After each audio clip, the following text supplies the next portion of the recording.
అందరికీ నమస్కారాలు. మనం ఎప్పటి నుంచో ఎదురు చూస్తూనే ఉన్నాం. పశ్చిమ ప్రాంతంలో వెలుగొండ ప్రాజెక్ట్ అనేది చాలా ఆవశ్యకత. అక్కడ మారుమూల ప్రాంతం, అది నీటి ఎద్దటి ఉండి సాగుకి తాగునీటికి ఎన్నో ఇబ్బందులు పడుతున్న ప్రాంతం అది.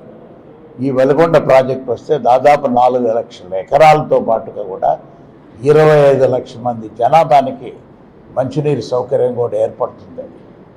అందుకు మన ముఖ్యమంత్రి వాళ్ళు చంద్రబాబు నాయుడు గారు అయితే నేనే శంకుస్థాపన చేశాను, నేనే ప్రారంభం చేయాలని చెప్తూనే ఉన్నాను.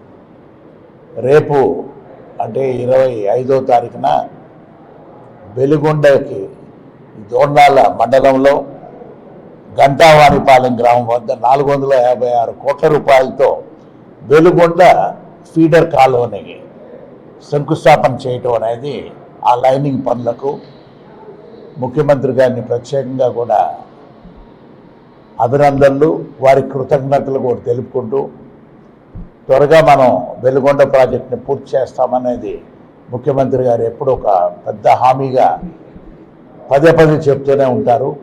మార్కాపురం జిల్లాను ఏర్పాటు చేయడంతో పాటు వెలుగొండ ప్రాజెక్టును కూడా పూర్తి చేస్తామనేది దాదాపు ఈ సంవత్సరం ఆఖరి కాలంలోనే అది పూర్తవుతుందనే ఒక పెద్ద నమ్మకంతో ప్రతి ఒక్కరూ ఉన్నాం. కాబట్టి ముఖ్యమంత్రి గారు చంద్రబాబు నాయుడు గారికి ప్రతి ఒక్కరూ మార్కాపురం జిల్లా వాసులందరూ కూడా వారికి రుణపడి ఉంటామనేది కూడా తెలుపుకుంటూ ఉన్నాం. Thank you.